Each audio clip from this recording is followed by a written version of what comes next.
University in Ohio, and I arrived there to speak to 3,700 students at chapel. And lo and behold, I discovered when I got to my hotel room the night before that the piece of luggage that I thought was mine, that looked identical to mine, that had a tag identical to mine with my name on it. It was my tag, actually. But lo and behold, when I opened the piece of luggage, the contents had been completely switched. What was in that bag did not belong to me, and there was no way it was going to fit me, what was in that bag. I learned at that moment that Delta stands for Don't Expect Luggage to Arrive. And I had a choice to make. Rush to Walmart and buy new clothes, top down, or wear what was in that bag, which might have gotten me a job in DC right now, but wouldn't have been fitting for the audience I was ready to talk to. Somebody had switched the contents. And I want to talk for a few moments tonight about who switched the contents. Because up until not that long ago, you could talk about an issue like abortion, and you could actually claim that your position was true. Well, that's all changed. Now the belief is that if we're not talking about science, if you can't touch it, taste it, feel it, see it, or hear it, it's not real. And since moral issues are not something you gauge empirically, they don't count as real truth. The tags have been switched. And how we know things about the world today is very different than it would have been before the Enlightenment, for example. When people thought that religious truth claims counted as knowledge, moral truth claims counted as knowledge, not anymore. Now, if it's not strictly empirical, it might be something that you have your perspective on, but we shouldn't call it true with a capital T. And that brings us to tonight's issue. Is it possible to make a case for the pro-life position in a way that will be objectively true, but not overtly sectarian? Where somebody can't say, oh, well, that's just your religious view. We want to make a case that can do that. And I think this matters to you as an audience, whatever your position happens to be on abortion. Because if there is no truth to be known, why are we even bothering to discuss the topic? We need to believe that there's a way to argue for this thing persuasively. And when we look at where a lot of people are today, they have reduced abortion to being a mere religious argument. And this is fallacious for a number of reasons, but let me give you the biggest one.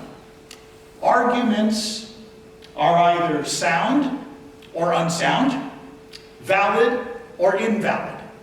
Calling an argument religious is a category error, like saying, how tall is the number 5? It's really a dodge. It's not an attempt to actually engage the argument. Another thing that people do today is they say, well, it's all a matter of perspectives.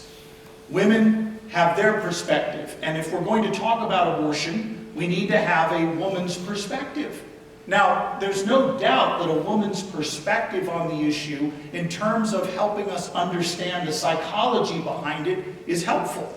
But when we're aiming at truth, there is no more a woman's perspective on abortion than there is a brown-haired person's perspective on abortion. In fact, even among feminists who support abortion, there's no single perspective.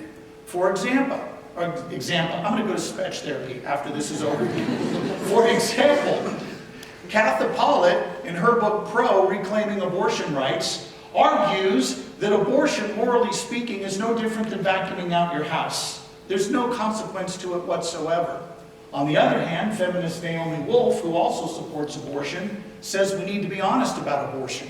It involves a very real human death, and we ought to be upfront about that. There's no single perspective, even if we reduce it down only to women who support abortion. We still can't find a common level of where we can go. And of course today there's another added element to this, the whole idea of standpoint epistemology, that basically says you can't talk about an issue like abortion unless you have standing to talk about it. What gives you the right to make a truth claim is that you happen to stand in a certain point on a scale of victimhood, and that gives you the legitimacy to speak, and everybody else has to shut up. Well, that's not going to get at the truth if we're automatically canceling other voices. So tonight, my thesis is real simple. We can know right and wrong on abortion if we answer 5 questions. We can know it. In fact, I'm going to actually put forward a syllogism tonight that through the course of my talk I will defend. And that syllogism goes like this. Premise 1, it's wrong to intentionally kill innocent human beings. It's wrong to intentionally kill innocent human beings. Premise 2, abortion intentionally kills an innocent human being. Conclusion, therefore abortion is wrong. It's wrong to intentionally kill innocent human beings. Abortion does that, therefore it's wrong. Now that argument may be wrong. It may be the conclusion doesn't follow, or it may be that one or more of the premises is not sound. But it cannot be dismissed by simply saying that's just a perspective, or that's just religious. That actual argument must be engaged. And I will try to defend that actual argument tonight using science and philosophy. And the questions we're going to look at tonight will do just that. So let's look at our first question we need to be clear on, and that is, what is the nature of moral reasoning? What is the nature of moral reasoning? I'm going to say 2 sentences, and I want you to tell me the difference between the 2 of them, okay? Think we can do this? Sentence number 1. Chocolate ice cream is better than vanilla. Some of you are going, that's gospel truth, preaching, right? Okay? Chocolate ice cream is better than vanilla. Statement number 2. It is wrong to torture toddlers for fun. Is there a difference between those 2 claims? The first claim is properly understood as a subjective claim. It may be true for me, but may not be true for you. It's only restricted in terms of its value to the person that makes the claim. That's a subjective claim. But when you say it's wrong to torture toddlers for fun, you are no longer talking about what you like or prefer. You're talking about what's objective, real, and knowable outside of your preferences. It is very possible to like something and still say it's wrong. My father-in-law, he is 88 now. He buys a lot of Corvettes. He's got a pretty new one sitting in his garage where I will be in 3 days. I know where the keys are to that car in his house in LA, and I would love to jump in it, go cruising right up PCH without him knowing about it, open that puppy up on the 101, and have some fun. I would like to do that, but why won't I do it, men and women? Because it would be wrong. I might like something, but liking it or not liking it is very different than saying something is wrong. When we say it is wrong to intentionally kill an innocent human being, we're not saying we dislike doing that, though I certainly hope you do. We're saying it's wrong regardless of preferences. And you might think, well, wait a minute, do we even need to go there in today's world? Yeah, we do, because when you use the word wrong, people think subjective, objective. Let me give you an example. Maybe you've seen this bumper sticker. Don't like abortion? Question mark. Don't have one. What is the key word in that bumper sticker? Like. Notice what it just did. It took the objective claim that it's wrong to intentionally kill innocent human beings, and abortion does that, therefore it's wrong. It took that objective argument and changed it to a subjective one, as if we're talking about our favorite flavor of ice cream. The terms just got switched. The contents in the bag just got switched. And this is why people today think we can't talk about abortion with a capital T. We can't know what's true, what's real, because everything is subjective. And a lot of people you and I know, maybe even some of us here today, are convinced that when it comes to anything like abortion, all we have are ice cream claims. None of us really can claim to be right. There's a worldview that's idling behind that. It's a worldview known as moral relativism. And that worldview speaks very loudly through a lot of what people think today on abortion. Moral relativism is the belief that right and wrong are either up to you, the individual, or your society, but there are no objective standards that we're supposed to get in line with. That's the loose definition of relativism. Right and wrong are either up to you, the individual, or your society, but there's no overarching rules we should try to line up with. That's relativism. And you see it everywhere in our culture today. But there's a problem with relativism. In fact, I want to give you 3 quick problems with it. The first problem with that relativistic worldview is it's literally self-refuting. Now, I'm going to test you one more time here, and I know it's late. I know some of you are thinking about a basketball game that's happening right now. If you check the score while I'm talking and you call yourself a Christian, you will lose your salvation. Now I'm a Calvinist. But I can't help it. Anyway, some of you got that stupid joke. I don't know where it came from. It must be jet lag.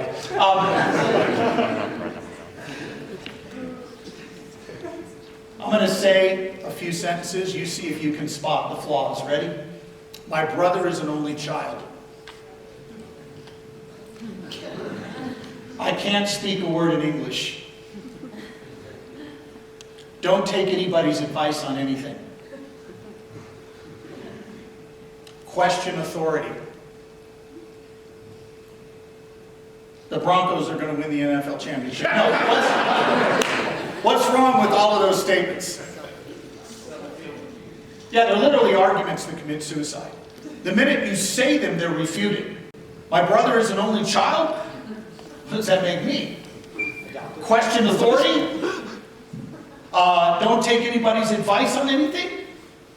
You see, the problem is these statements refute themselves. Relativism does the same thing. As soon as you say you shouldn't force your morality on someone else, what did you just do?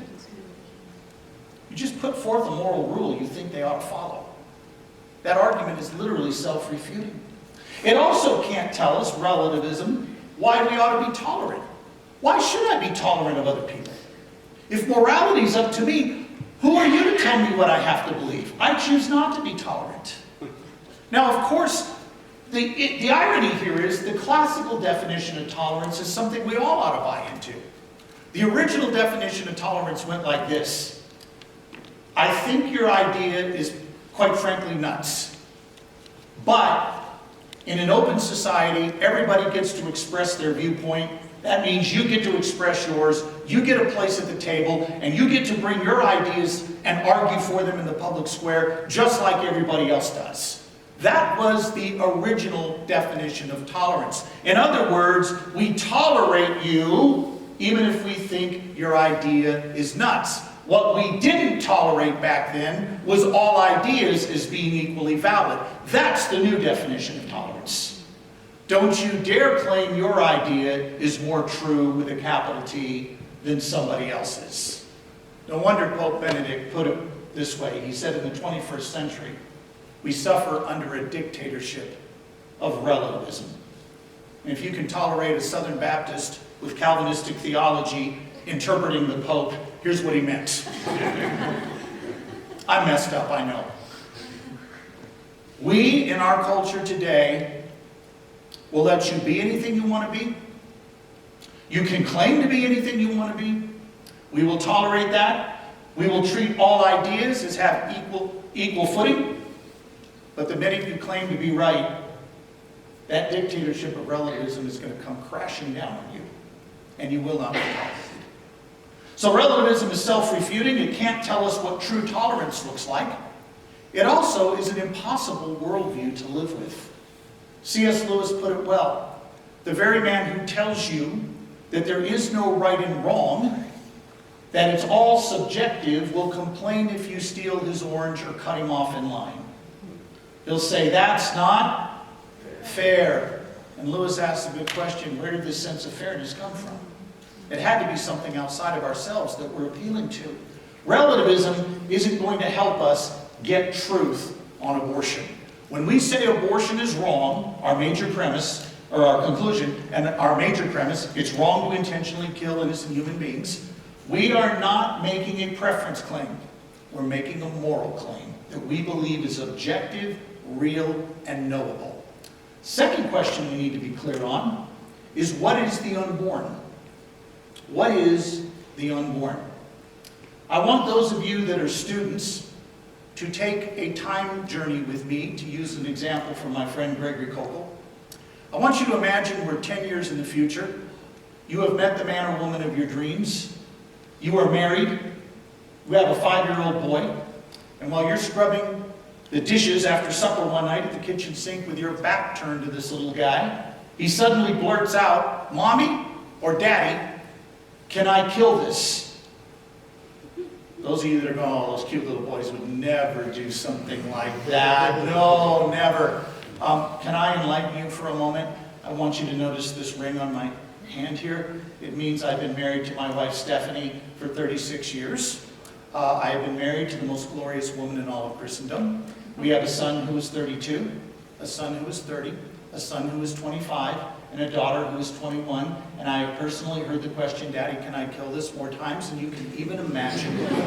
Usually with his hands around his brother's neck when he's asking the question. What's going to be the first thing you ask when you hear that little pipsqueak blurt that out? What has he got? Cockroach, snail? Do whatever you want with it. Just don't show your mother or sister. Neighbor kitty? Whoa. Brother by the throat? Call the priest, call the pastor. We have issues in this house, right? You would never in a billion years say, "Sure, son, have at it." Till you answered that predicate question, what has he got? We just solved the abortion issue. Can we kill the unborn? Yes. Yes. If what? If the unborn are not human. I am vigorously pro-choice on women choosing their own healthcare providers, their own worldviews, the men they wish to marry, the cars they wish to drive unless they're Priuses, the pets they wish to own. I'm pro-choice on all those questions. But some choices are wrong, like intentionally killing innocent human beings because they're in the way of something we want. That's a choice a civil society should not allow. We've got to answer the question, what is the unborn, before we answer the question, can we kill the unborn? And men and women, that's precisely the question that we don't like to answer when we're dealing with a victim class. I wonder how many of you have read The Adventures of Huckleberry Finn? Any of you? If your memory is a little short on that, don't worry. In chapter 32, there is a remarkable exchange. Huck has been out on an adventure, and he happens on the property of Aunt Sally. And Aunt Sally's a little mixed up. She sees Huck coming down the road, thinks it's Tom Sawyer, rushes out to meet him and says, "Where have you been, my boy? Where have you been? We've all been waiting." I'm paraphrasing liberally here, okay? "Where have you been? We've been waiting." And Huck doesn't know what to do. He's nervous, and he just makes up a story. Why, ma'am, we were on a steamboat, and we got delayed because, well, the steamboat, it blew a cylinder head. Aunt Sally says, "Was anybody hurt?" "No, ma'am. It killed a Negro, but nobody got hurt." "Well, that's good," said Aunt Sally, "because sometimes people do get hurt." Whoa! What just got assumed about the black man? that he wasn't one of us. It wasn't argued for. It was simply assumed. No argument at all. And people do this with abortion all the time. They don't answer the question, what is the unborn? They assume an answer to it. And the answer they assume is, the unborn aren't human. 2 days after assuming office,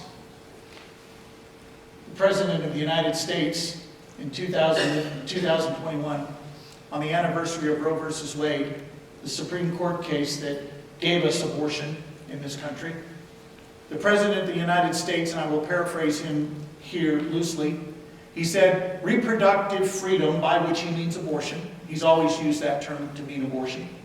Reproductive freedom is something all Americans should celebrate. It's good for everyone. It's good for all of us. Mr. President, does, quote, everyone, unquote, include the unborn? He just assumed the unborn weren't human. He didn't argue for it. Would anybody you know argue that we should be allowed to kill toddlers in the name of choice and who decides? Would anybody you know say we should trust parents to do what they want with teenagers? Some of you go, wait a minute on that one, we may need to negotiate. Would anybody you know say that the right to determine your own future includes the right to kill a 3-year-old? Nobody would argue that way. Would anybody you know say we can execute toddlers who get in the way of our career goals? Nobody. Why then do they use those very same reasons when talking to the unborn or talking about the unborn? Because they simply assume the unborn aren't human. By the way, if you're wondering what this constitutes, it's a fallacy known as begging the question, where you assume the very thing you're trying to prove. You hear people say all the time, well, that begs the question. They usually mean that raises the question. Begging the question is where you assume the very thing you're trying to prove. And this is precisely what's happening here. Well, I'm going to answer the question, what is the unborn? And we're not going to go to the Bible to answer it. We're not going to go to the teaching magisterium of the Catholic Church. We're not going to go to any religious creed. We're not even going to go to philosophy yet. We're going to go to the science of embryology. And I'm going to summarize that science for you in a single sentence. Here it is. From the earliest stages of development, from the one-cell stage, you were a distinct, living, and whole human being. I want you to hold your hand out like this, if you would, and give yourself a good pinch on the back of your hand. Go ahead, give yourself a really good pinch. Congratulations. You just sent a couple of hundred somatic cells hurling to their deaths on the lap in front of you. The news gets worse. Every one of these cells you just sent hurling individually contains your DNA encoding.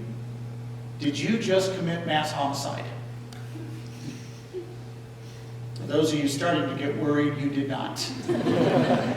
There's one guy over here still doing this, trying to think, oh my gosh, what have I done? You did not. And I think you know why. These cells on the back of your hand are merely part of a larger human entity, you. They are not whole living members of the human family the way you were at the one-cell stage, the way I was at the one-cell stage. Why, 21 days after fertilization, that embryo could split into two.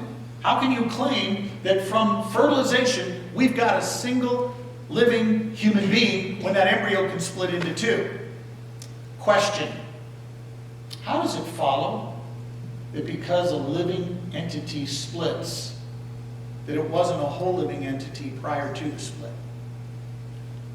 If you have ever sliced a flatworm in half, can I see your hands? The mass murderers are identifying themselves. They pull them up now. All right. What did you get, sir, when you did that? Two worms. Does it follow there was no flatworm prior to the split? People will also say, well, look at the fact that miscarriages happen. Up to a third of all pregnancies spontaneously abort. Nature seems to be the biggest abortionist in the universe, so why are you worried about it?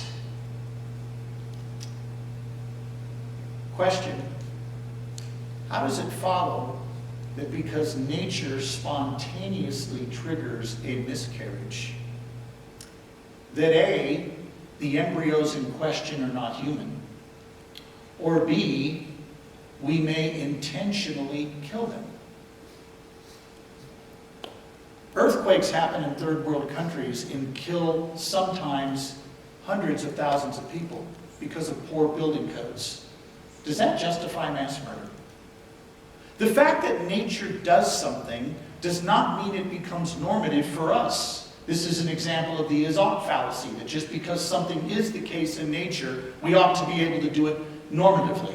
It doesn't follow.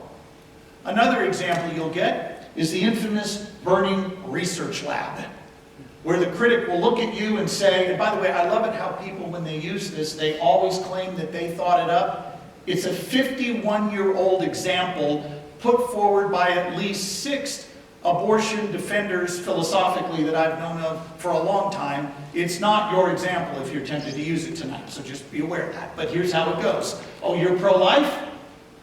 You don't really believe those embryos are human, and I'm going to demonstrate that you don't believe it. Pretend you're in a building fertility clinic.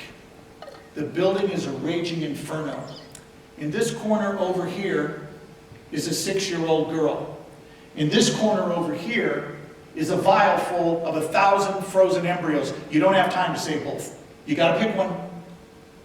Are you going to save the 6-year-old girl? Or are you going to save the embryos?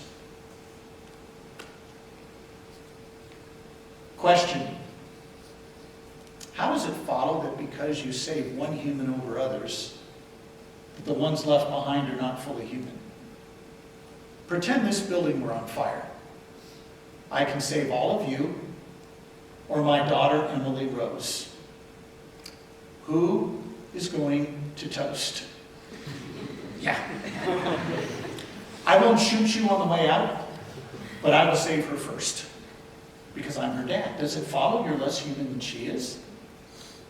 Let's change that analogy to see if our intuitions shift a little as well. Pretend instead of a 6-year-old girl, it's 50 people in the final day of their lives. They've got a terminal illness, they're already unconscious, they're not coming back. Or 10 frozen embryos that happen to be yours. Now who are you going to save? You see, our intuitions can shift on this a little bit. It's not as clear as people think. Just because you save the 6-year-old doesn't mean the embryos are not fully human. Our intuitions can switch on this. Will the president's secret security, or the Secret Service detail that attends to the president, will they take a bullet for the president? Will they take one for you? There's one other problem with this analogy. The analogy is not about really who we get to kill. It's about who we ought to save. So it really doesn't do anything to justify abortion or embryo research. It's misguided from the start. There is, however, one example that I think resonates with me. One objection, an intuitive objection to the case I'm making here. And it goes like this. Have you ever seen a picture of a 10-day-old embryo? I mean, you need a microscope. It's smaller than a dot at the end of a sentence. It looks like just a ball of cells when you magnify it. It doesn't look like a baby. And you know what? They're right. It doesn't look like a baby. I'll go a step further. It's not a baby. But it is a human being at the earliest stages of development. And on this point as well, our intuitions may be mistaken. When we think that just because it doesn't look human, it isn't human. The Elephant Man didn't look human, but was. There are many mannequins today with today's technology that look human, but are not. But Richard Stiff gives us an example that I think helps us here reorient our intuitions. For those of you in the room under the age of 50, I need to let you know that there was a time when we did not take pictures with our phones. We had devices called cameras. Cameras, if you've never seen one, were these rectangular things. The lens would open up, the shutter would let light in, and it would record images on this stuff called film. Film was very expensive, almost as bad as gasoline today. It was so expensive, we certainly did not waste it taking pictures of our food. By the way, if you're a dude and you're on social media, and I see a picture of you taking a picture of a dainty little plate with dainty little portions on it, I just defriend you. I can't handle that. It better be an In-N-Out burger or a slab of ribs, right? Then we're talking. But the way it would work is you would shoot your pictures, 36 exposures. You'd take the film to this little place on the far end of the parking lot of your local supermarket called Photomat. You would drop the pictures off to be developed. You would wait a month and a half for them to come back. Half of them overexposed. Any of you over the age of 50 that can go, yeah, that's gospel truth. I remember those days, yeah. The Polaroid camera, which many of you have today, fixed all that. Because you didn't have to wait a month and a half. You shoot a picture, spits it out, you wait 2 minutes, boom, you got it. Richard Stith suggests that we imagine ourselves being on a Mexican safari. And you are at the head of that safari. And you have a Polaroid camera. And with that Polaroid camera, you just happen to shoot a picture of a black jaguar leaping across the trail in front of us. You caught it midair. You're breathless with anticipation because you know National Geographic is going to pay you big for that pic. And while you're waiting for it to emerge, I come up behind you, rip your Polaroid camera out of your hands, yank the paper out of it and tear out your picture. Are you angry at me? Yeah, you're furious. What if I glibly replied, what's the big deal? I didn't see a jaguar.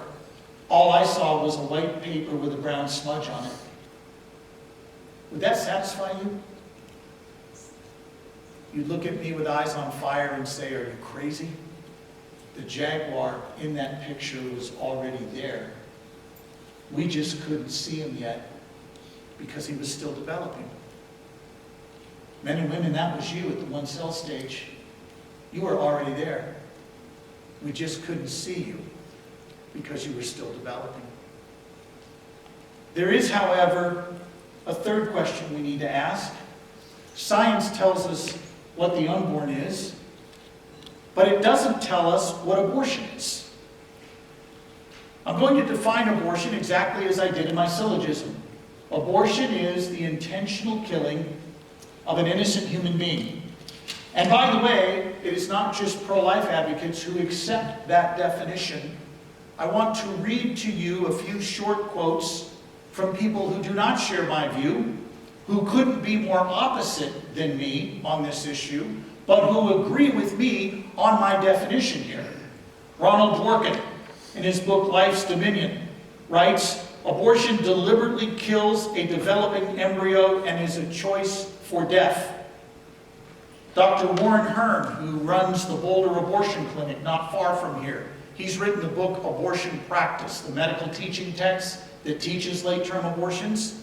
Dr. Hearn put it this way at a Planned Parenthood conference where he was teaching on how to do dismemberment abortions and somehow protect the psychological state of being of the staff that assists with these procedures. And here's what Dr. Hearn says. He says, quote, "We have reached a point where one can no longer deny an act of destruction. It is before one's eyes. The sensations of dismemberment flow through the forceps like an electric current." That's an abortionist saying this, not a pro-life advocate. Naomi Wolf, feminist, she writes in the New Republic, she says, "Clinging to a rhetoric about abortion in which there is no life, no death, we entangle ourselves in a series of beliefs and self-delusions, fibs, evasions, and selfish casually destructive talk. And she goes on to say we need to contextualize the fetus as one involved in a real death. Camille Paglia, the feminist writer, writes, "Hence I have always frankly admitted that abortion is murder, the extermination of the powerless by the powerful. Liberals, for the most part, have shrunk from facing the ethical consequences of their embrace of abortion, which results in the annihilation of concrete individuals and not just clumps of insensate tissue." These are not people on my side of the issue, but they are people who agree with my definition that abortion intentionally kills an innocent human being. How many of you saw the movie Saving Private Ryan? Schindler's List? Hacksaw Ridge? Okay. Through those three movies, almost everybody in this room is paid money to go watch gruesome imagery on the screen. And the question is why? Well, I know why. For the same reason I paid to go see those films. You understood at a visceral level that these films communicated truth in a way that no words could ever express. They weren't a substitute for argument, but they were valuable adjuncts to the arguments because they communicated at a visceral level in a way that mere rhetoric could never accomplish. And the same is true with abortion. When we ask the question, what is abortion? There is visual evidence that goes with the clinical evidence. In just a moment, I'm going to roll for you a very short clip, and viewing is totally optional. You do not need to watch, and I'm going to tell you how to exit your viewing if you don't want to watch without even leaving your seat. The film I'm about to show you, while not showing an abortion procedure, will show the aftermath of a first trimester, second trimester, and third trimester abortion. The clip is disturbing, and it's graphic, and it's gruesome. If you wish to look away, you won't even hear anything you don't want to hear described because we've taken the narration out of the clip. There's only instrumental music. If you do watch, that's what you're going to see during the 55 seconds. A second thing I want to say. I am not making a defense tonight for the pro-life view based on religion. But I am going to say something right now that can be understood as being religious. And it doesn't have to do with my overall case. It has to do with you understanding where I'm coming from so you don't think people are pointing a finger at you. I'm not showing this clip to beat up on people who may have had an abortion. And there are people here tonight that have been involved in that. Men who encouraged women to abort, women who made that decision because you thought you didn't have another way out. The reason I'm not here to beat you up is because I am a believer in the Christian gospel. I am a believer that God created a world good, but we rebelled against him, decided we would call the shots, we would be king, and God, who would have been just to destroy all of us for our rebellion, sends Jesus, who bears in full the judgment we deserve for our rebellion, so that those who trust in him for salvation are forgiven of their sins because Jesus stands in their place condemned. And not only that, for those who trust in Jesus, God the Father is no longer their judge. He's their heavenly Father, and they are welcomed into his family as dearly loved children. That's the Christian gospel. That's the essence of the Christian worldview. That is incredibly good news, men and women, for those who have sinned on the issue of abortion. And the reason why I don't point a finger at people who've had abortions, the reason I'm not here to beat up on people who may have, is because that Christian gospel says there is hope for people who've sinned on abortion, like there's hope for people like me who have a rap sheet a mile long just from today. That's the Christian gospel. So as we take a moment and we look at this film, keep that good news in mind. The Supreme Allied Commander, Dwight D. Eisenhower, in the waning months of World War II, had a Jewish aide who badgered him to go look at one of the death camps. And Eisenhower didn't believe they existed, or he would tell the aide, look, I'm prosecuting a war. I'm too busy to go look at your camps. And he would not do it. Finally, in a fit of exhaustion from this guy bugging him, he says, fine, I'll go look at one of your camps. And the aide drives Eisenhower out to Ohrdruf, a notorious, brutal camp that had recently been liberated. Eisenhower gets out of the Jeep, and he's immediately overcome by the stench of the place. He ducks behind 2 or 3 buildings, walks through a couple of bungalows, comes out the other side, ducks behind a 3rd building where he spent about 10 minutes throwing up. And when he came back out, he said to the Jewish aide, you get every American commander on the phone within 50 miles of this place. I'm told the American soldier doesn't know what he's fighting for. When he sees this, he'll know what he's fighting against. What changed Eisenhower? The images. The images. We don't show them to manipulate. We show them to get at the truth of the question, what is abortion? That leads us to our 4th question. What makes us valuable? Science tells us the unborn are human. They are distinct, living, whole human beings.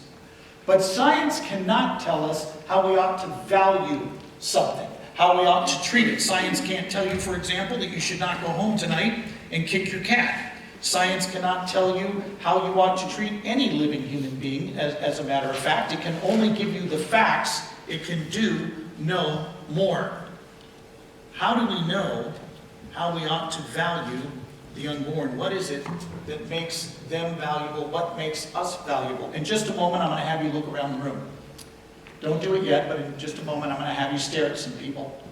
Guys, if you saw what appeared to be a nice-looking young woman that walked in here tonight that you don't yet know and you would like to make eye contact, this will be your God-sanctified moment to do it. Or if you don't believe in God, this will be the universe sanctifying you doing it, okay? Ladies, same thing. We're going to be egalitarian here, so you can do the same. If you're married, I trust you know where to look. All right? 1, 2, 3, go. Stare. Stare. If you're a dude and you're looking at me, you're looking at the wrong place, okay? So, go ahead, look around the room. All right, look back this way. Some of you were enjoying that way too much. What makes us equal? We're in a culture obsessed with equality. We want marital equality. Marry whatever or whoever you want. Social equality. Income equality. I mean, we're obsessed with it. But wait a minute. What makes us equal in the first place? Are we all physically equal? I can tell you most assuredly we are not. At 62, I still play basketball. In fact, last year at Summit, at every session I was at, I would go out in the afternoon and I'd play basketball with 18 to 22-year-olds. I had one goal for those sessions: avoid hospitalization. If I had to play one-on-one against a lot of you I'm looking at right now, I'm going to get trounced because at my age, the shot's still there, but I'm too slow to get open to take it. I'm not physically equal to you. But men and women, if Planned Parenthood is right, that we can destroy a human fetus simply because it's not as developed as you and I, if it is development that gives us our value and our equality, and you have more of it than me, you have greater rights than me, and human equality is out the window. Are we all equally self-aware right now? If you had a good cup of Joe before coming here, or even better, a nice Coke Zero, your synapses are firing on all cylinders right now. You're right here. If your last cup of Joe was this morning, or you drink that awful stuff known as decaf, you might be this side of comatose right now. We're not all equally self-aware. But if Peter Singer is right, the ethicist at Princeton University, that we can kill the fetus, And we can kill a newborn because neither is self-aware, and he's right, neither is. If we can kill both because they're not self-aware, if it's self-awareness that gives us our grounding, our dignity, and our value, and our equality, and you have more of it than me, then I have less of a right to life than you do, and human equality is out the window. There's one thing we share equally as you were looking around the room staring at each other. Only one. And it doesn't come in degrees. The way that self-awareness does, the way that physical development does. None of it. It's an either-or thing. The one thing we share equally that doesn't come in degrees, we all have the same human nature.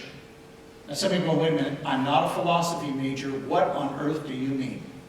All living things have natures that determine the kind of thing they are and set their ultimate capacities. For example, if you have a goldfish, what kind of nature does your goldfish have? Goldfish nature. That was hard, wasn't it? If you have a pet turtle, what kind of nature does it have? Turtle. Turtle. If you have a dog, what kind of nature does it have? Dog nature. If you have a cat, it has a satanic nature. We know things by their natures. You have a human nature. When did you get that human nature? When you came to be. When did you come to be? The one cell stage. Now I know there'll be people who say, wait a minute, it's fine for you to claim that I have a nature as an adult, developed human being, but that embryo, no. Okay, I do have a question for you. How is it possible for two human parents to create offspring that isn't human, but later becomes so? How is that possible? To quote the world-renowned philosopher Ricky Ricardo, they have some splaining to do at that point. How is this even possible? There are two rival worldviews competing against each other right now, in every debate you're in over abortion, every debate you're in over human cloning, every debate you're in about physician-assisted suicide, every debate you're in about transhumanism, all these bioethics questions, underneath them all is a raging debate between these two rival worldviews. The first worldview is known as the performance view of human value. The performance view of human value either says you didn't even exist until you had a certain level of cognitive function, or maybe you did exist but you didn't have rights until you had that certain level of cognitive function. But what gives you your value, your equality, is not your physical body at all. It is simply your cognitive functions. The real you is your thoughts, your memories, your aims, and until you have performance at an arbitrarily selected level of development or capacity, you're either not there, or if you are there, you don't have a right to life. That's the performance view. The rival view to that is the endowment view, that says you have value and dignity and equality simply because of the kind of thing you are, a human being. And that intrinsic dignity does not come in degrees. You can't have more or less of it. The university scholar and the beach bum have equal intrinsic dignity, though they don't have equal attributed dignity. But we are all equal in our fundamental intrinsic dignity. That's the endowment view. And I will argue it is only that view that can explain human equality for any of us. Because the performance view suffers from a number of flaws. Let's say we pick out self-awareness as being the thing that gives us value. The first question I have is, why is that the thing that's value-giving and not something else? Why is self-awareness decisive and not, say, having a belly button that points out rather than in? Why is that decisive? Secondly, it's going to prove more than people want. It's going to justify killing newborns. The research is showing us now that it's several weeks, perhaps months after birth before you get self-awareness properties showing up in newborns. Thirdly, and we just dealt with this problem, it's going to result in savage inequality. What does this leave us with? If you have more of something that I don't have, you have more rights and dignity than I have. And then there's the counterexamples. Imagine this one. A surgeon operates in utero on a 4-month developing fetus and alters his brain before the fetus can ever have desires, ever be aware, and puts the child back to be born normally. The child now has no desires, no self-awareness, but at age 5, he is killed so his body parts can be used to treat disease in others. Organ harvesting. Was that child wronged? On the performance view, I don't know how you can claim he was. Because if it's our self-awareness, our desires that gives us value, and he never had them, how is he wronged if he's killed and used as research fodder for someone else? This is what follows from the performance view. There are 4 differences between you, the embryo, and you, the adult, and none of them justify treating you that way. There's a difference of size, there's a difference of level of development, a difference of environment, meaning where you're located, and a difference of degree of dependency. You can think of the acronym SLED, as Stephen Schwartz suggests, to remember these 4 differences. Size, were you smaller as an embryo? Yeah, you were. But since when does body size determine value? Men are generally larger than women. Do men deserve more rights than women simply because they're larger? By the way, if you're a dude and you're doing this right now, we now know why you will never get married. Size does not determine value. What about your level of development? You were less developed as an embryo, so why does that matter? You see, it's not enough to simply point out a difference. You've got to show why that difference matters. Why is that difference value-giving? 2-year-old girls do not have a developed reproductive system. Are they less human and valuable than the 21-year-old woman who does?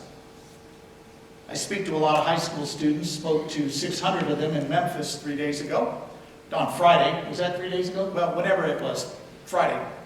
And I said to those students, they're all up in the bleachers, I said to them, you are less developed than your parents. You are less developed than your parents physically, and you're less developed than your parents intellectually, which came as a complete shock to most of them. But you don't reach your intellectual peak till your mid-40s.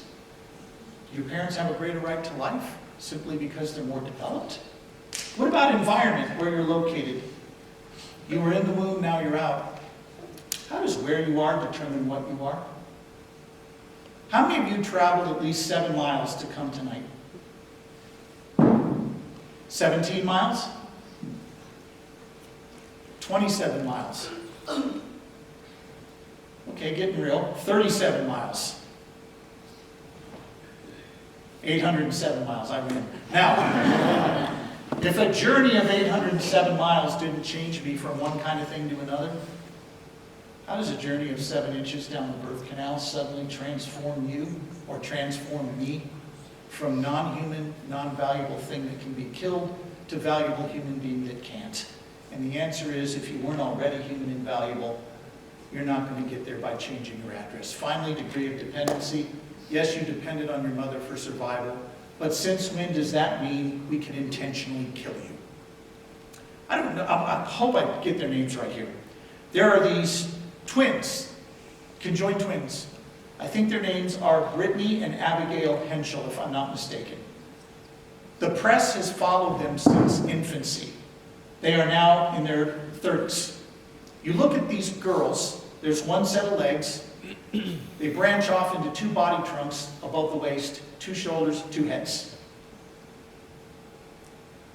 If your right to life is grounded in being able to live independent of another human being, neither one of those girls has a right to life, because they depend on each other's circulatory systems, they share organ systems, and yet we would find that absolutely unthinkable that they could be killed simply because they depended on someone else. Size, level of development, environment, degree of dependency. None of those are good reasons for saying we could kill you then, but not now. I'm going to end with this, then I'll take your questions. What are the alternatives?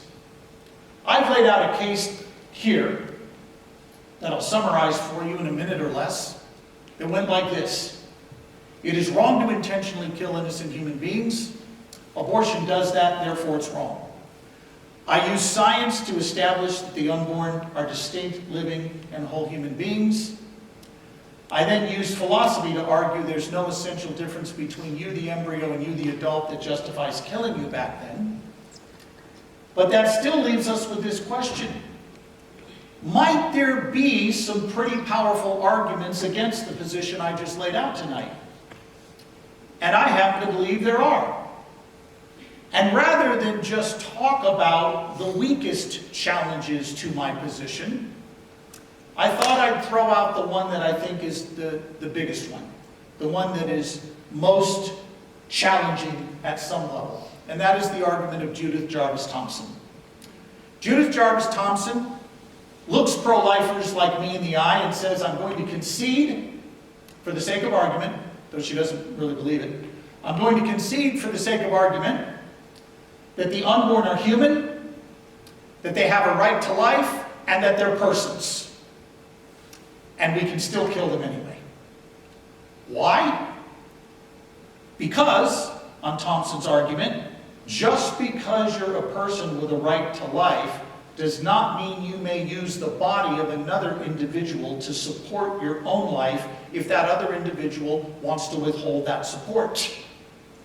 And then Thompson uses an analogy to help us get what she's after. She says, imagine you wake up one morning and find yourself surgically connected to a world-famous violinist who's been placed there by the Society of Music Lovers. And this world-famous violinist has a pathology, a kidney ailment, that is killing him. Medical records were surveyed worldwide, and it was discovered you alone are the match for him.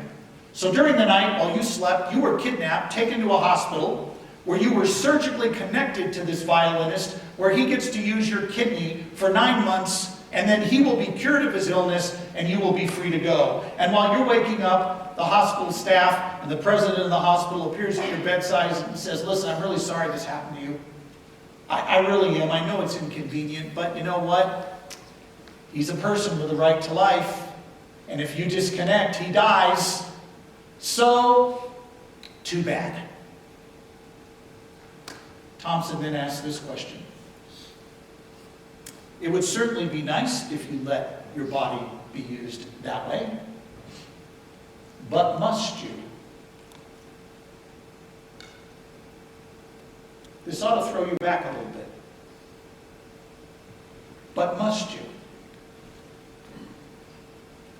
If Thompson is correct that you being hooked up to that stranger violinist is parallel in morally relevant ways to a mother being hooked up to her own child, I think her case is unassailable. The question is it parallel? And I don't believe it is. Very quickly, I'll give you some reasons. Number one, what is killing the violinist in the analogy? His underlying pathology. What kills the unborn in abortion? An intentional act on his own body. A violent act. For Thompson to call abortion merely the withholding of support is euphemistic, and that's putting it nicely. My colleague Francis Beckwith, I think, puts it well. He says calling abortion merely the withholding of support is kind of like suffocating someone with a pillow and calling it the withdrawing of oxygen. There's a whole lot more going on here than merely withholding support. But Thompson goes on to say, and this is really interesting, that parents have no special duties to their own offspring simply because they're biologically related to them. Well, if that's true, wouldn't that justify child abandonment? Wouldn't that justify leaving my aging parents and giving them no assistance and no help simply because I happen to be their son? I could abandon my aging parents because biology puts no demands on me, on her argument. But here's one I think that really seals it. The very thing that makes it plausible, we'll say, in Thompson's universe to detach from the violinist, namely that he's a stranger unnaturally hooked up to you, is precisely what is not the case in the mother's relationship to her own child, where the child is where it naturally belongs. If the child doesn't belong in her womb, where does it belong? Thompson doesn't answer that question. We might also point out, as a colleague of mine, Steve Wagner, does, that the mother has a de facto guardianship relationship with the child. And we can even strengthen it by showing how this would work with a child not her own. Imagine a mother in a cabin. She's kidnapped, put in this cabin, and when she wakes up, she finds out she's been snowed in. There's plenty of supplies in the cabin, but she's snowed in. And she wakes up and she's frantically looking for her own kids, but they're not there. But there's a note that says, your own kids are fine, you will be fine, you will be released in about 6 weeks. But for now, you need to stay here. She then discovers somebody else's baby. She has no idea whose it is in an adjoining bedroom. This baby begins to cry. It's hungry. The good news is there's 6 months worth of baby formula in the kitchen. Plenty to feed that child. The infant is crying, but she doesn't feed it. She ignores the cry on grounds she did not consent to care for the child, that she did not consent to support him. And when she is rescued, 6 weeks later, the police officer says to her, "Is there anybody else inside?" And she quietly replies, "There was." Do we think she had a duty to that child, even though she didn't voluntarily assume it? I think we do. All right, I've laid out my remarks, my case. I'd love to hear from any of you. As I understand it, there is a roving microphone. Hi, Lindsay. Mackenzie. Oh, Mackenzie, I'm sorry. I'm not only going to speech therapy, I'm going to hearing therapy. Okay. So your argument for pro-life is that abortion kills babies, and that is wrong, because all babies inherently have an inherent value for being a human. Yeah. So if you are inherently pro-life, my question is, do you also believe in socialized self-care? If all human life is inherently valuable, it needs to be protected at all costs. Yeah, no, fair question, thank you. Can I first make a parenthetical observation before I go right to your question? The short answer is, I do care about people outside the womb. I work with pregnancy centers that help pregnant women, and my wife and I support groups that, for example, do things like oppose sex trafficking and other things. So I am involved in other issues, but I want to set that aside for the moment. Two thoughts. First of all, suppose I was inconsistent, that I did not care for other human beings who have intrinsic value the way I care for human beings in the world. Let's say I was that guy. Could my pro-life argument that I presented tonight still be true even if I didn't do those things? I think it'd be a little hypocritical. Okay, admittedly. Yeah. All right, so even if I were, I'll use your word, even if I'm a hypocrite, Yeah. could the argument I made still be a good one even if I'm a hypocrite? I don't know. I think it would just show inconsistent moral values. I'm certainly inconsistent. I'm agreeing with you on that, if that were true of me, okay? But play this out with me. Do arguments stand or fall apart from the people making them? I'll give you an example. Suppose I really wasn't a pro-life apologist. Yeah. I'm actually an abortion doctor. And 6 days a week I perform abortions. But 1 day a week, just because I get a charge out of it, I go make presentations against abortion and give the best arguments I can against it. could the arguments I present still be valid and sound, even if I don't live it out at all? Yeah. Okay, so your observation is good for pinpointing how I might behave, but it wouldn't refute the argument we looked at tonight. Correct? Yeah. Okay, no, fair, thank you. I just want to clarify. So now let me ask this. Is the American Cancer Society hypocritical because it treats only one disease and not many? No, it finds the need and addresses it. Yes, correct. So pro-lifers have found a need and they address it as well. Are groups that focus solely on fighting sex trafficking hypocritical because they don't fight poverty? No. No.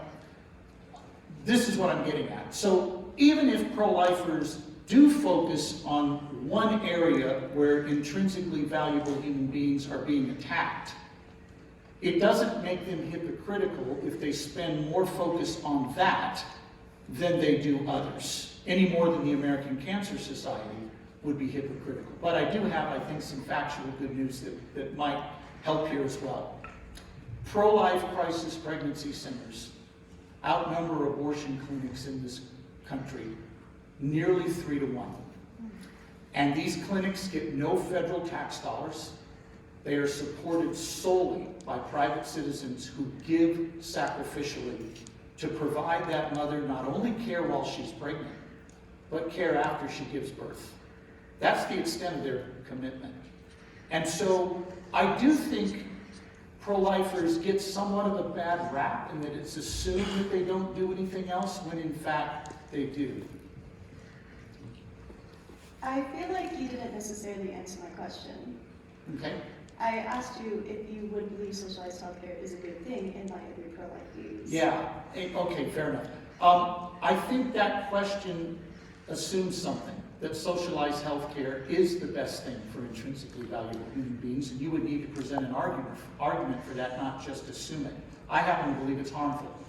And so therefore, I believe a free market system provides better healthcare, and because there's a legitimate debate about that, it can't be assumed that I'm violating my principles because I don't accept your view that socialized medicine is the only way to go. You would need to argue for that, not merely assume it.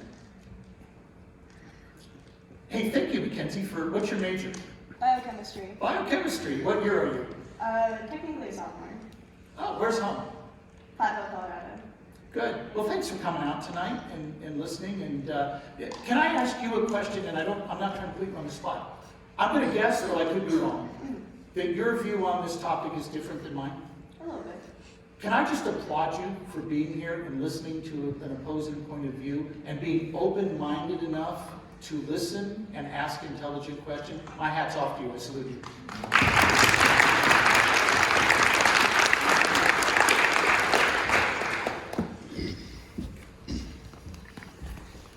So, one of your syllogisms was based on the fact that self-awareness itself cannot constitute a human being. And this is all based within secular arguments. That's kind of the goal, correct?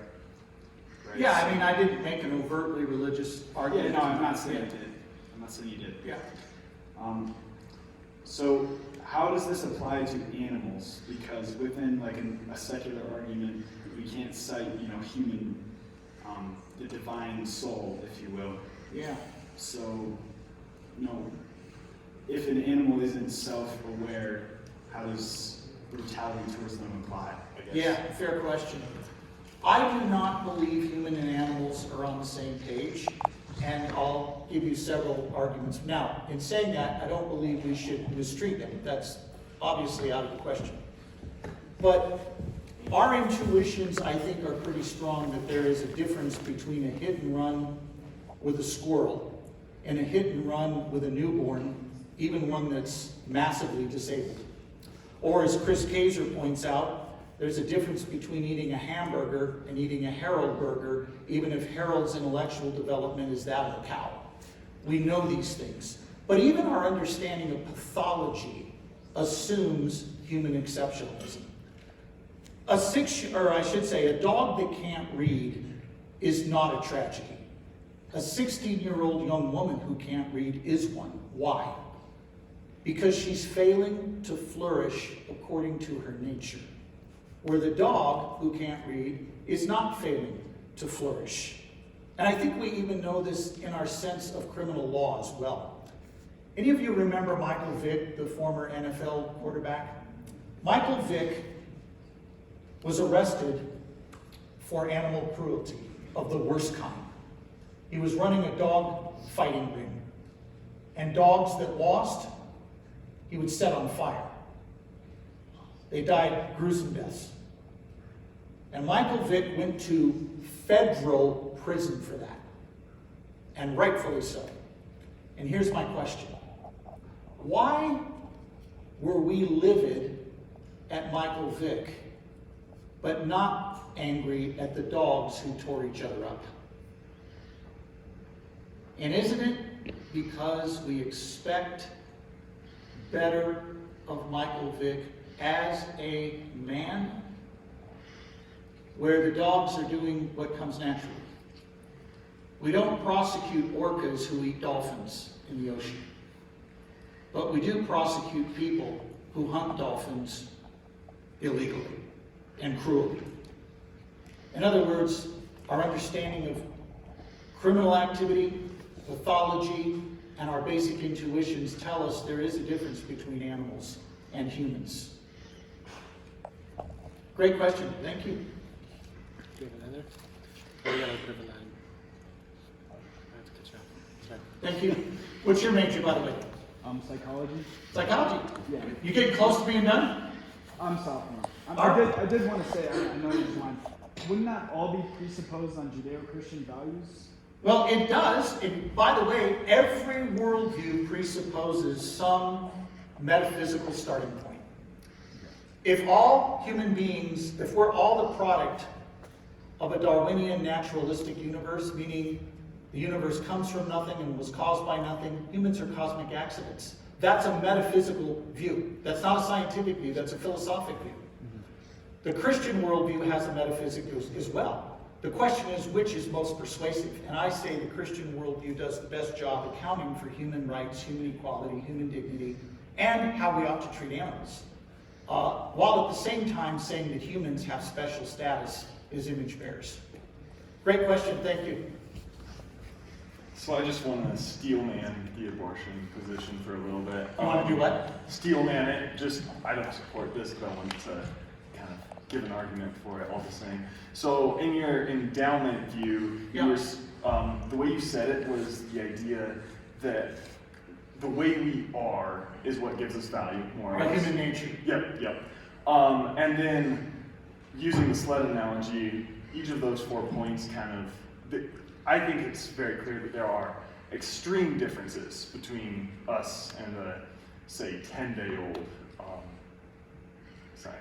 embryo. That's the word. Yes, there are differences, I agree. Yeah, and the differences being extreme there, would that in any way cause the human nature? You argue that none of those points individually changed it, but would all 4 of those points by any means? Well, let me point something out here. There's something we can't do here. We can't say it's size that matters. But so does level of development, so does this. You've got to pick one of those, okay? So we can't just do a leaky bucket thing and put them all together. So let's do this. Yes, there are extreme differences in terms of age, development, and immediately exercisable capacities. An embryo isn't very impressive. We certainly do not want him driving cars except in Rhode Island, or voting anywhere except for maybe Minnesota, right? I mean, they're not impressive. We don't think they have what it takes. We would never appoint an embryo to the chair of logic at this university. But just because we would not appoint an embryo to one of those prestigious positions does not mean he should be intentionally killed without us having to render the least bit of justification for killing him. In other words, what we're arguing is, what makes abortion wrong is that the unborn are deprived of their natural right to life. And I will unpack what I mean by that. I love going to the United Kingdom. I go there as often as I can. In fact, a month from today I'll be there. I love going there, but I don't get to vote in the next UK election. Why? Because I don't have a right to vote there because I'm not a UK citizen. But I do have a right not to be gunned down in the middle of Trafalgar Square. My right not to be gunned down is a natural right in virtue of my humanity. It's not a government-granted right. It's a right that government is supposed to recognize and protect. It's pre-political. Government's job is not to initiate natural rights, but to recognize and protect them. Legal rights like driving age, voting age, drinking age, smoking age, whatever, those are rights you earn through achievement. You don't earn them through endowment, through being a particular kind of being. When we argue that abortion unjustly kills an innocent human being, we are arguing that the unborn's natural right to life has been violated. We're not arguing that his voting rights have been violated or his driving rights have been violated. So therefore, his right to life is not based on any immediately exercisable capability that makes him very different than a 20-year-old. It's based on his nature, the kind of thing that he is.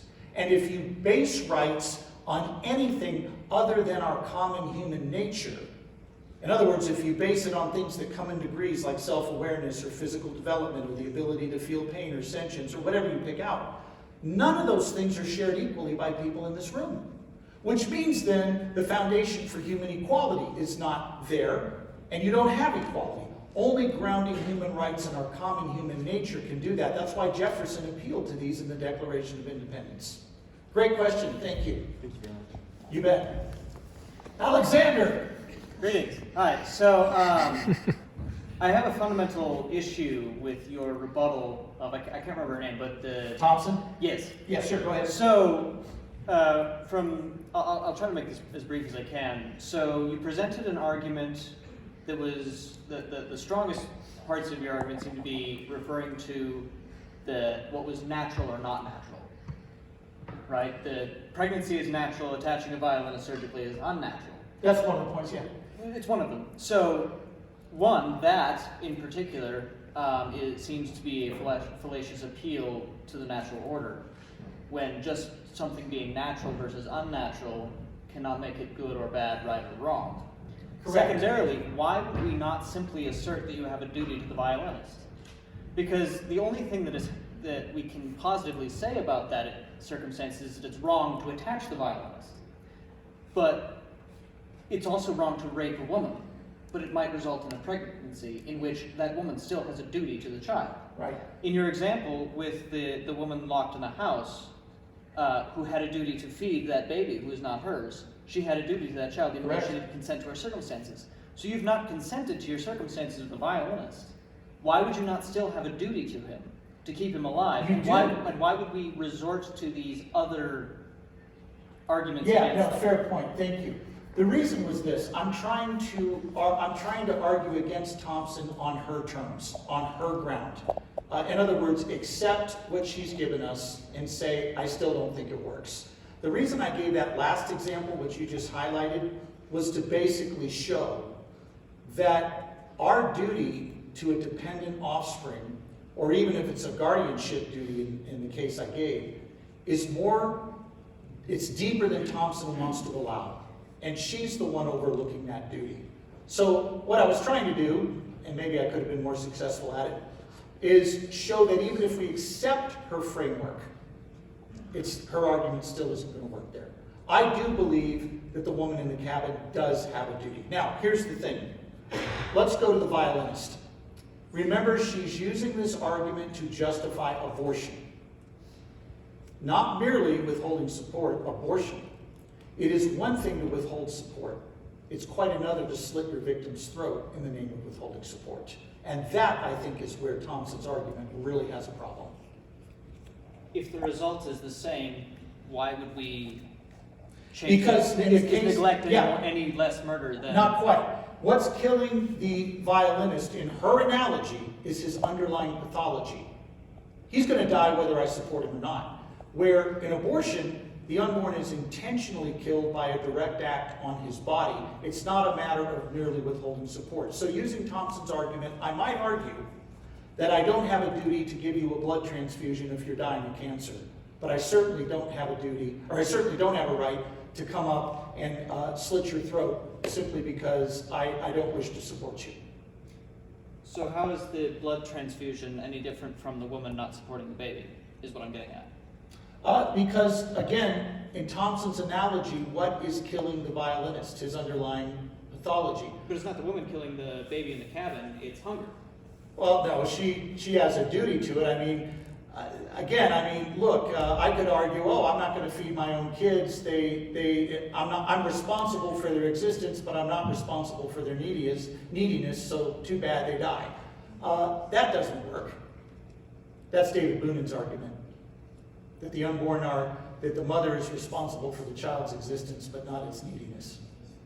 Am I getting where you're going? Maybe I'm not following. Yeah, I mean, I'm just sort of trying to argue that perhaps, I personally, I've never seen the argument that the type of action is what determines morality, not necessarily what happens. Like, I still think that the duty to preserve life applies equally to inaction as it does to action. Yeah. So that's what I was trying to get at, and it seemed like your argument was predicated upon that. Well, keep in mind again what I was arguing.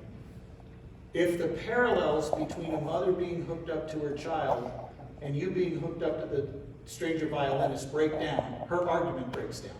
So I'm using her terms, her framework, to show that even with that, the parallels don't work. That's what I was trying to do.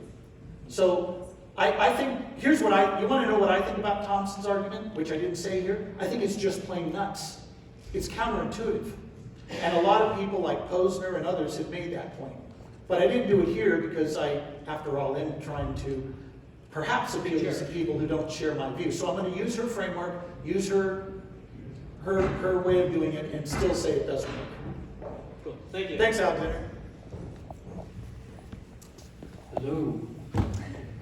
Thank you so much for coming out tonight. I gained a lot, as you can tell from the notes I took. You took notes faster than broke people at the Dave Ramsey seminar. That's unbelievable. I have a feeling you've used that one before. By the way, before you ask your question, Yeah. how many of you would like notes from tonight's talk? What if I provided you notes that covered most of what I said here tonight? Okay. How many of you are on Facebook? All right. I have a private group set up called Scott's Lecture Notes. I will post the notes from tonight on Facebook. If you do not have Facebook, does your life have any meaning at all? No. If you don't have Facebook, you can email me. I'm going to go ahead and give you my email address. Here it is. I can't believe I'm doing this. It's my name at gmail.com. ScottKlusendorf@gmail.com. I will email you the notes. I'll tell you, there are speakers and there are speakers. I just got to say, that is unbelievable. No, seriously, I'd be glad to send them. Go ahead. Yeah. So, a huge part of this, given all the tension surrounding this topic, we're often put in the position, maybe not a number of us, there's quite a bit of individuals who find themselves maybe sticking around the same like-minded people. Yeah. And so, but for those who are brave enough, they're put in a position where they want to reach across the divide and perhaps find some common ground with those who have the opposite view. I've been part of an organization called Braver Angels that attempts to do this on the political side, having blues meet with reds and the like. What I'm curious to know is, in regards to the topic of abortion, some might take the approach when presented with someone, say you're a Republican and you're approaching a Democrat, some will take the approach of, okay, I need to find common ground on which to align with one another and then move forward. Do you believe there is a means on this particular topic to do that in finding common ground, or will it eventually just succumb to we just disagree and we can't align? At its core, the divide is too great, and here's why. The abortion debate is not about a surgical procedure. It's about who counts as one of us. And when you have a debate about who counts as one of us, when there's one camp that says us does not include them, we may kill them, we may enslave them, we may fill in the blank.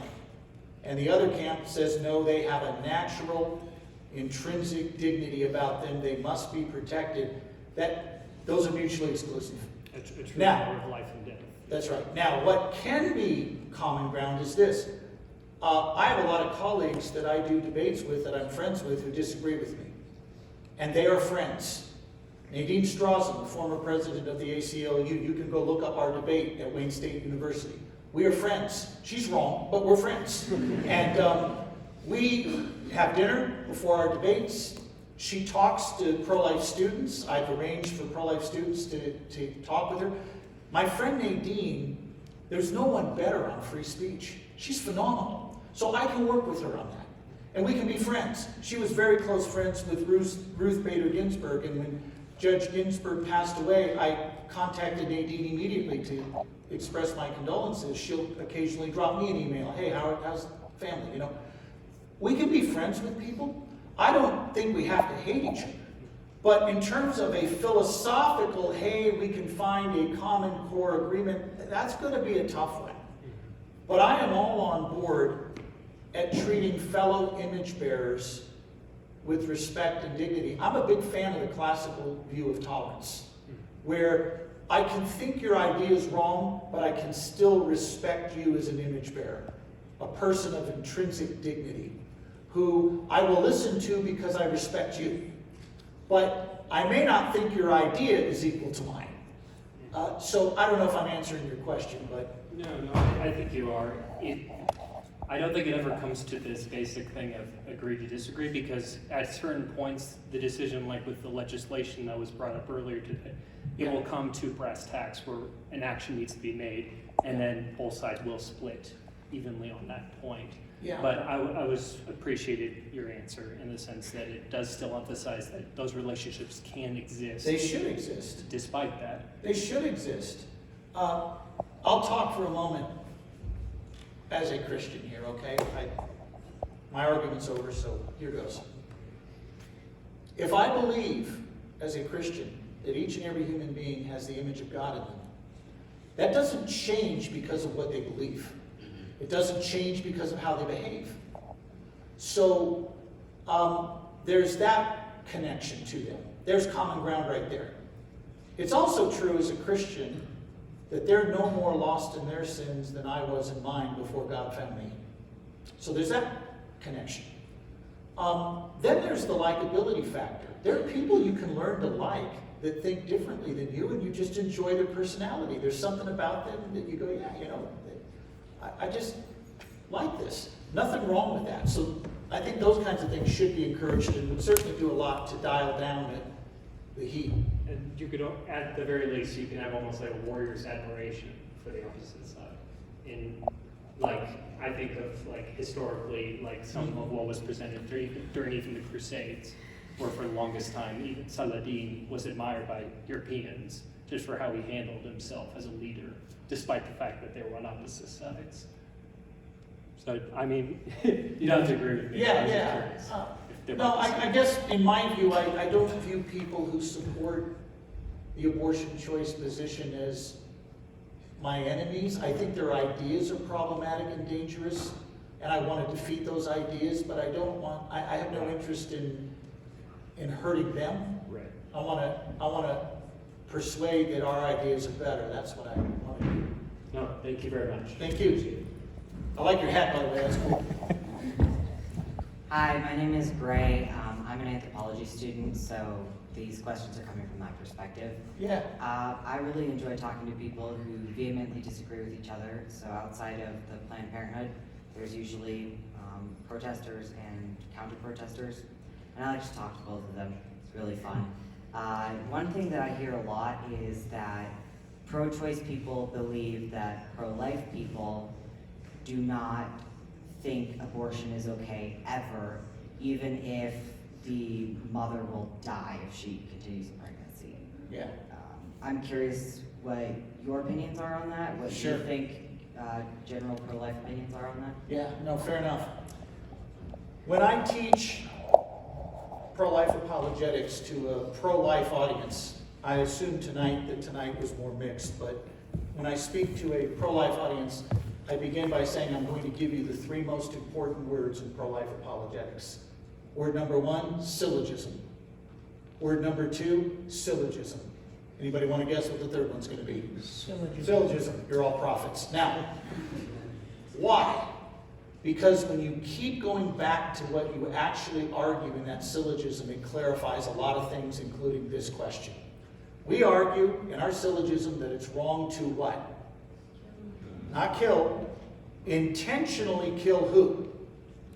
Innocent human being. It is wrong to intentionally kill an innocent human being. Abortion does that. Therefore, it's wrong. So let's take an exact case where the mother's life is indeed threatened by the pregnancy, ectopic pregnancy. Now, a good physician will do what he can to try to manage the pregnancy so that both the embryo and the mother are treated as patients. But let's be candid, in most of these cases, that can't be achieved. And as that embryo grows in that narrow fallopian tube, ectopic pregnancy, if you're unaware what that is, that's where the embryo implants in the fallopian tube rather than the uterine wall. As that embryo grows, what will happen is that tube bursts, the mother hemorrhages to death. You're a pro-life physician. You believe it's wrong to intentionally kill innocent human beings, and that's why you oppose abortion. But you've got a situation in front of you where you have a choice to make. Do you do nothing and let two humans die? The mother will die from the hemorrhage. The child will die because it's in a pathological environment where it can't survive, and when the mother dies, it will die due to its age and immaturity. Do you do nothing and let two humans die?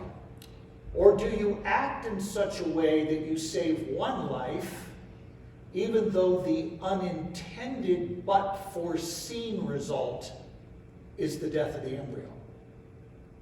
I'm going to act to save the mother. Now someone will say, well, there goes your whole case. That's abortion. Wait, let's go back to our syllogism. It is wrong to do what? Intentionally kill an innocent human being. Does the doctor intend to kill the embryo? No, he foresees its death and acting to save the mother, the way a general in a just war can foresee the deaths of innocent civilians, though he does not intend it. In the same way, he acts to save her life. Now, this is very different than abortion. With abortion, we not only foresee the death of the unborn, we intend the death of the unborn. So the two are not parallel. Now, I could also add that in the case of ectopic pregnancy, in removing the embryo from the mother, I do not make the embryo worse off. He will die in the tube, he will die outside. The fact that I don't have a rescue plan for him does not mean I've made him worse off. I could go there if I wanted to. And that's why some Catholic moral theologians say that the way to treat this is you remove a portion of the tube without harming the mother's body with the embryo intact in it, and you set it outside her body that way. Now, I'm not convinced you have to do it that way, but that's their view. The point being, you haven't made the embryo worse off. He will die inside, he will die outside. The fact that our technology does not yet have a plan for saving him does not mean you act unjustly to save the mother, the one life you can. So you're coming at this from the issue of if the mother dies, so will the fetus. So it's kind of like the fetus is going to die anyway, it's just happening a little sooner. Is that kind of where you're coming from? What I'm coming from is if you do nothing, you lose both of them. Yeah. Well, that is horrible. So, Yeah. Thanks for your question. Thank you. You bet. I do. Howdy, I'm John. I'm a graduate student in pest management, so not entirely related. I have a question for you. I am 62 years old. I have tried numerous times to grow a beard as cool as yours, and I cannot get anywhere near it. So go ahead. I just had to make that observation. That's where the answer is: have Italian on one side of the family and Scottish on the other side, and get very lucky. So you not only can grow a beard, you can be stingy with it. All right, very good. Sorry. Go on. No, you're good. Oh, shoot. Where's my question now? So I've got a friend who we're pretty good at, like, talking about the hard topics, Right. And abortion comes up. He is very staunchly against it, and I'm very staunchly for, or wait, other way around. I am against abortion, he is for abortion. But, Sure. So we've kind of talked the case through to the point where we've come to this impasse where he's basically like, yes, I recognize that abortion kills another human being, that is wrong, and I'm okay to bite that bullet because it will benefit society somehow. Like he'll say, oh, like the mother will do better, like she will contribute more to the economy if she doesn't have to take care of a child. Things like that. And I'm kind of in this impasse where I'm like, okay, who cares if All you right. contribute a few more dollars? I want to save a human life. So I guess my question is, how would you approach that argument? Because we're kind of stuck there. Yeah, sure. Two things. Notice his claim is question-based. He says abortion benefits society, but he doesn't answer the question, are the unborn part of society? If he says, well, okay, I'll concede they are, well, then he just justified killing adults if that helps society, or toddlers if that helps society. That's barbarism. By the way, if he believes that, he doesn't need an argument, he needs a shrink. There's something wrong. All right? Seriously. That's just, if his moral intuitions are so bent that he thinks it's okay to intentionally kill what he admits is a living human being, so he can be better, or others can be better, that's sociopath material, all right? So there's that. But he's also arguing basically a utilitarian line of thought here that says the greatest good for the greatest number. I'll say just a couple of things about utilitarianism here. It's not my topic for tonight, but there are problems with it.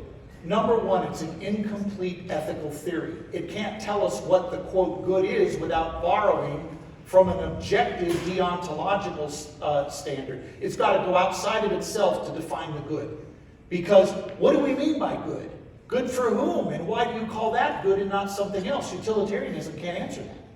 It's got to borrow from some other metaphysical system. But secondly, minorities are not protected under utilitarianism. What if it were the case that whites could live immeasurably better if we killed off 20% of the minority population? On utilitarianism, it'd be hard to argue why that would be wrong.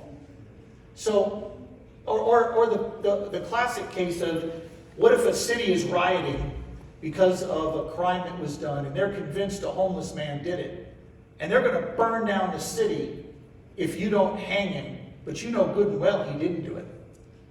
But if you don't hang him, the city burns.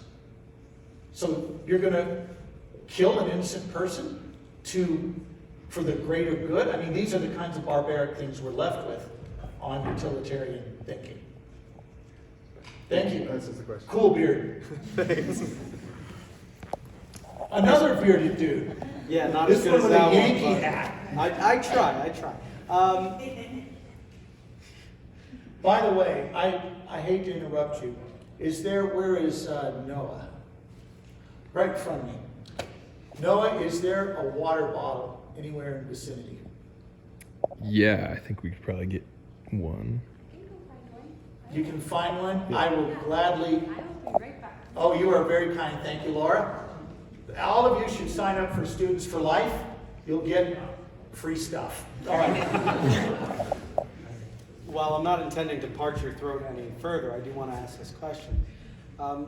I appreciate the secular view on this, and that's something that is a good argument and a good apologetic to people who don't believe the same as you. But that's interesting to me. I'm going to make the assumption that you're Christian since you said it. I don't want to, misidentify your religion now. Say that again. You want to make the assumption that what? That you're Christian. Yeah, I am. Okay. Great. And so you probably believe that you're right in your assumption, or in your assumptions about the universe based in Christianity. Sure. Right. So why would anyone else's opinion, secular or non-secular, matter if you're right? Because I want to persuade other people, and I may have to find some ground that I can meet them on to begin a conversation. Look, here's the thing. Non-Christian, non-theists may have difficulty grounding their moral truth claims, but they can certainly recognize them. Peter Singer, the atheist philosopher at Princeton University, knows that we have a duty to help an aging parent with Alzheimer's. And that's why he quit his own career for 1.5 years to care for his mother. Peter Singer also believes we should help the poor.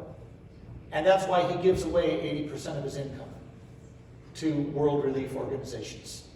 Now, Peter Singer also says, though, that him doing so really amounts to a preference, because if there is no God, there is no objective responsibility to anyone or anything, and therefore morality is like trading stamps. You like your brand, I like mine, but that's about all we can say about it. That's his view in his book, Practical Ethics. But Peter Singer nonetheless can recognize moral truths, though he can't ground them ontologically. Do you follow that distinction between recognizing and grounding them? Yeah. So when I make a secular case for the pro-life view, I am trying to do so and appeal to truths that people who don't share my worldview can nonetheless recognize, even if I fundamentally believe they're going to have trouble grounding them. And I do that because I think, and this is, I think, a Christian way to approach this. Paul says in Romans chapters 1 through 3 that there are things that all humans know that are written on their hearts. They're in our nature as human beings, placed there by God, truths that we know to be true. That the only way we can deny them is a willful act of suppression. So I believe I can appeal to those truths, that people can recognize them, even if ultimately I may not convince them of grounding points in that conversation. Does that make sense? Yeah. Thank you. Great. Thank you. The beard's cool, but the hat we're going to have to work on. Always there. No beard here. So my question is a little bit off in right field, and it's more practical to me. I'm one of the people that stands on the sidewalk, holds up a sign in the hopes that it will influence people, women, and boyfriends, husbands, to not have an abortion. So my personal feelings, I'm Christian, and I agree with everything you've said. I really appreciate everything you've said tonight, and I do want your notes. But in your opinion, and I know it's hard to prove this, which sign is more effective on a global scale to persuade more people to not have abortions? Is it the sort of innocuous, we will help you sign, or is it the sign that I carry that says babies are murdered here? Where are you when you're holding that sign? Let's give it up for Laura. Oh, man. Pardon me, I have a drinking problem.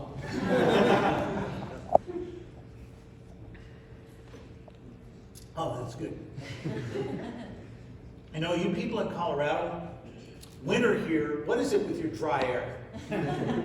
You know, I mean, my knuckles start bleeding after about 12 hours. It's insane. Here is, my question would be twofold. Where are you when you're holding the sign? Are you at the clinic door, or are you on approach? Where are you? The logistics there are, the building is situated, we're on the sidewalk right at the street next to a driveway. People who patronize the clinic drive into the driveway, they drive to the back of the building. So we really have no effect pretty much other than when they're driving in. But it's my feeling that my sign influences people driving by. And so on a more Have you been global- able to catalog that or measure that at all? Not at all. It's just my opinion. Okay, fair enough. Okay, well, I'm gonna appeal to someone, or I'm gonna cite somebody much more knowledgeable than me on this topic. Honestly, it's not my area of expertise, and rather than tell you something, claim to know something that I don't, I'm gonna just tell you I don't have enough knowledge to give you my view, so I'm going to quote someone else's view that I respect. My friend Eric Scheibler, son of Joe Scheibler, the great patriarch of the pro-life movement for 6 decades, he's been doing sidewalk counseling in front of clinics for 4 decades. And they, more than anybody, have done this. And what they said is, they use 2 types of signs. They use one type of sign roughly a half mile away from the clinic, where nearly everybody going into it passes by. And they use another sign as the last stop. The signs that they use on the approach in are actually the graphic abortion picture signs. Because their view is it is better to establish facts rather than shout conclusions. So a sign that says abortion kills children is shouting a conclusion that in many people's minds have not been established. But when you actually show the pictures of abortion, as my colleague Greg Cunningham points out, when you show the pictures of abortion, abortion protests itself. And so they use those pictures there. When the woman arrives at the clinic, the other half of their team is there, and they're holding the signs, "We will help you."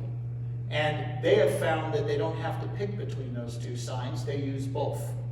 And beyond that, I don't know what to tell you, because That's a good answer. Thank you. Thank you. Appreciate your question.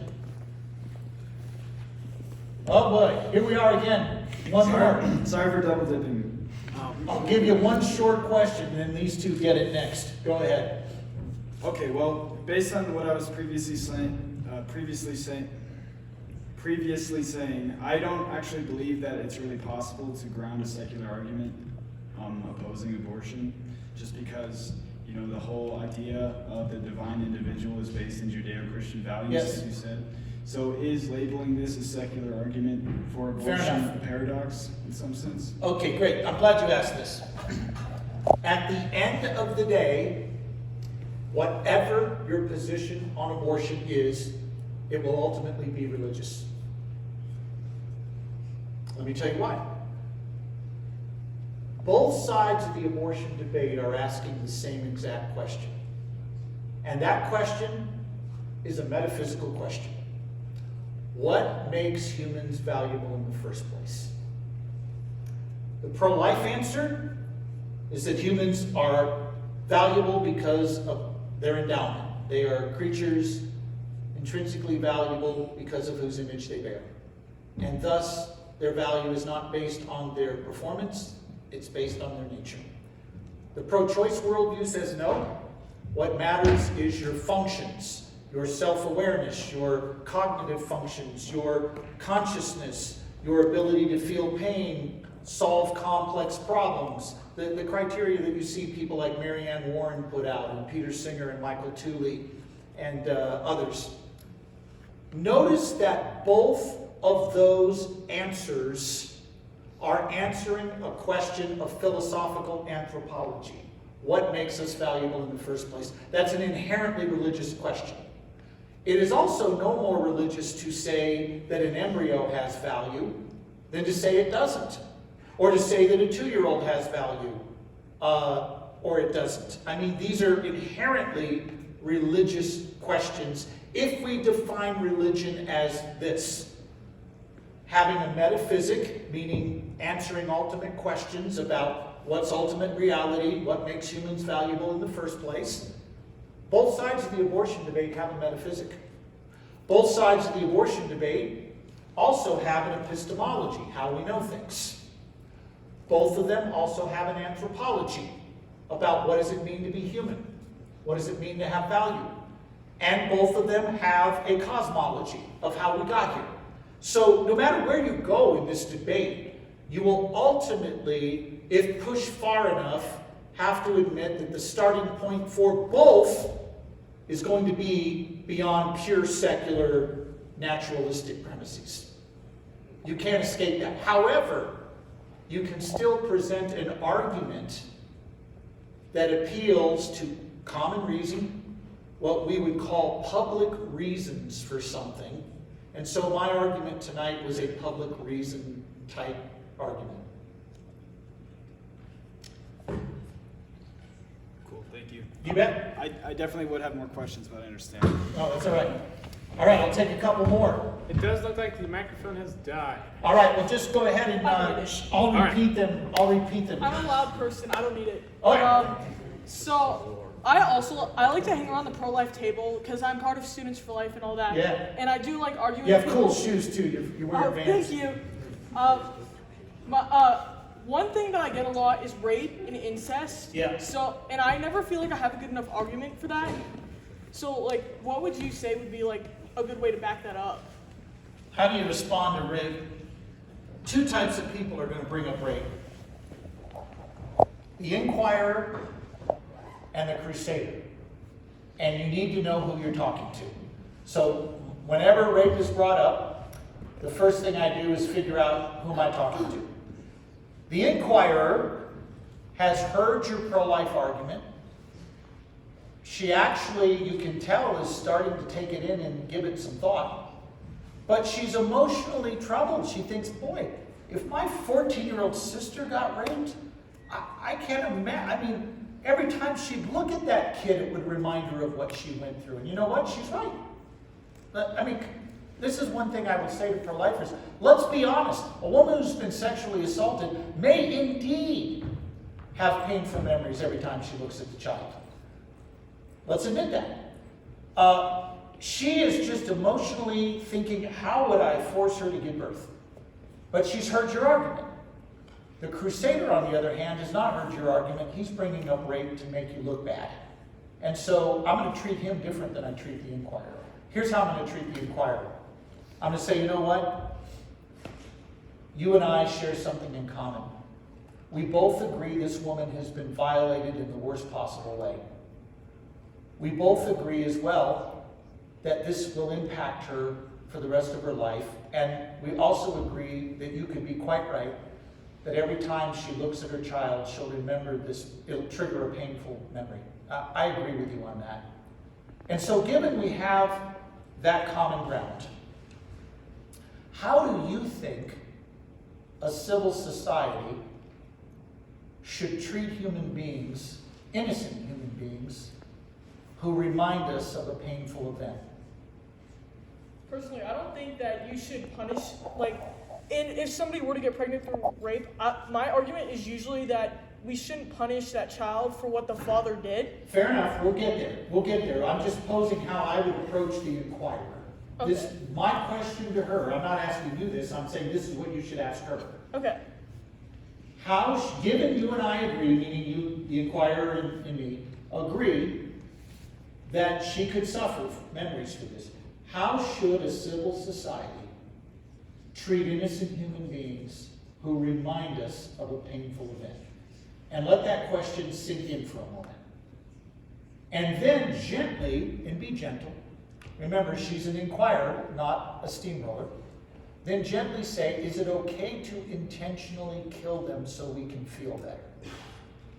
In other words, does hardship justify homicide? Pretend I have a 2-year-old in front of me.